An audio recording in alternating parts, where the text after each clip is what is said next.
On the quiet banks of the Cape Fear River, something extraordinary rises from the ground. A ghost of a church. This isn't just an old building. It's the haunting remains of a vibrant colonial town, a place that once bustled with life and laughter. Today, all that's left are these crumbling walls, silent sentinels guarding the secrets of a vanishing community. Get ready to step back in time and uncover the mystery of St. Philip's Church.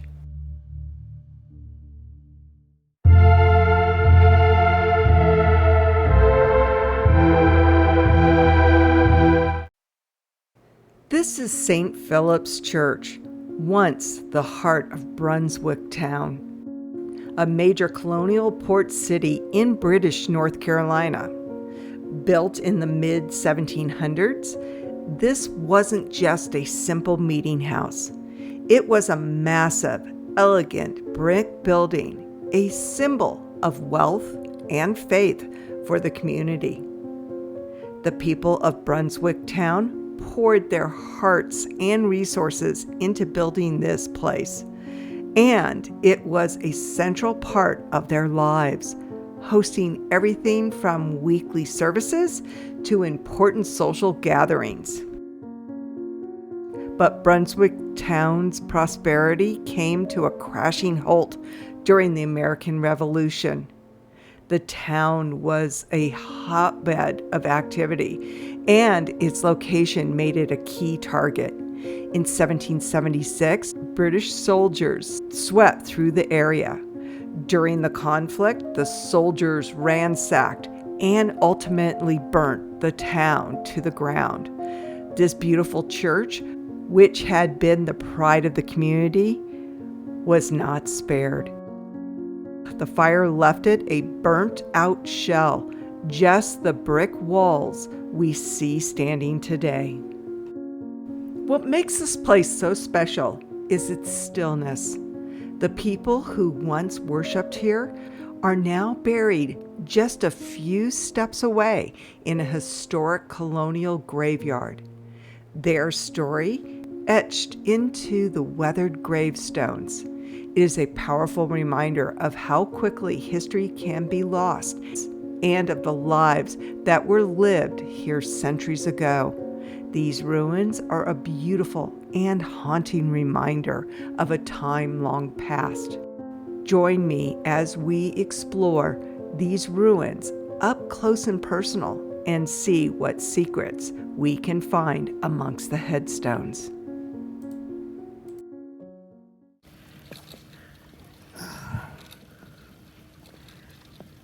And then I think that's the cemetery right there. Looks like it.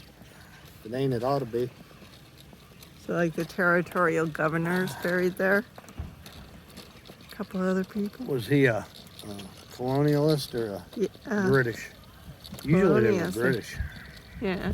No, he was British. So usually they'll appoint it and make him rule the town for the empire. So can't you just see stained glass in there at one time?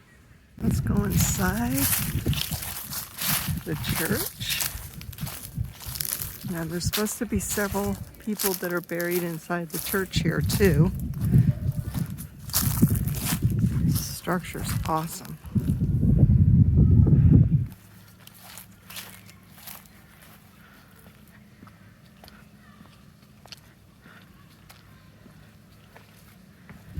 The graveyard's right outside there. What those fenced-in areas are. This is so cool.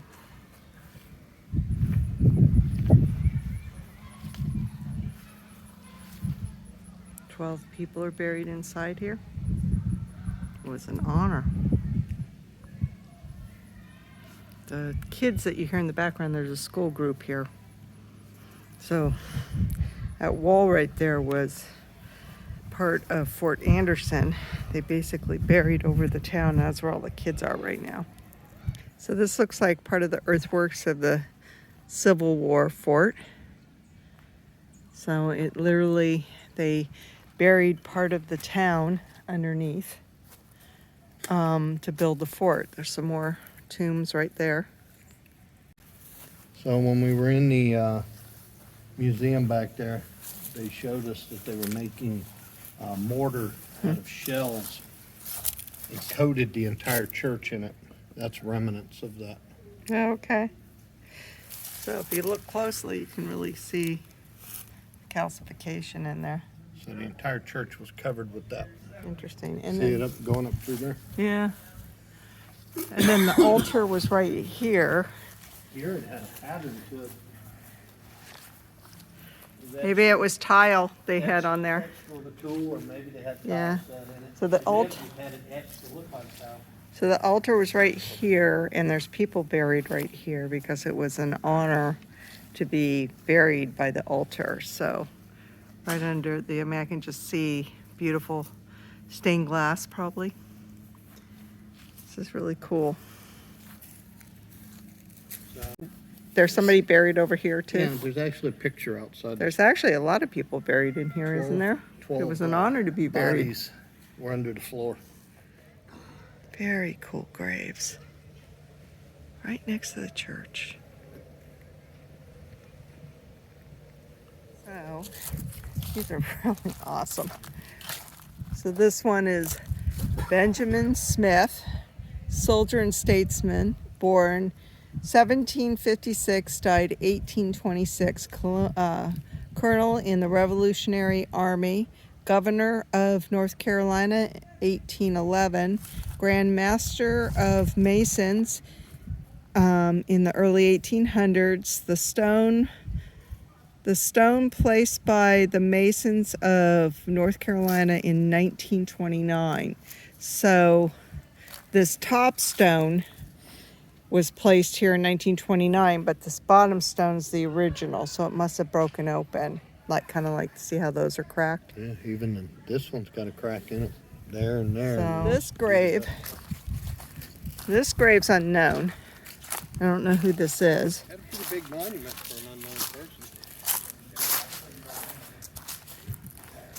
It's very small, so it must have been a child. But there's no markings on it at all. It may have had a monument on top of it. Yeah, well, it was definitely cracked at one time. It may have been a big, it may not be entombed. Right. And then what does this say? Fort Anderson. What's it say? In honor of General Joseph R. Anderson, then commanding military district, the fort under command of Brigadier General Johnson Haygood. A severe bombardment by the federal fleet and attack by federal army under Major J.M. Schofield in February 1865. It was then excavated New Hanover Historical Society.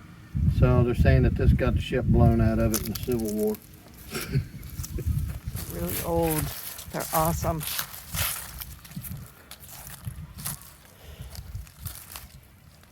Very cool.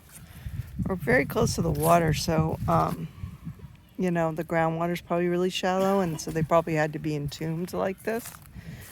But you can see it's broken open right there. Marble, looks like, part of it at least. Did you hear the cannon? We have a bunch of school groups here. They keep setting off the cannon. So I think these were the quinces right here. All this berm here is all earthworks from the Civil War to make Fort Anderson. It's all over the place. You can just imagine the boats, all the boats going in and out of here. Spanish attack. And this was a thriving place until the British burned it down, and it just really never recovered after that. And it's just amazing. You know, these houses had great views.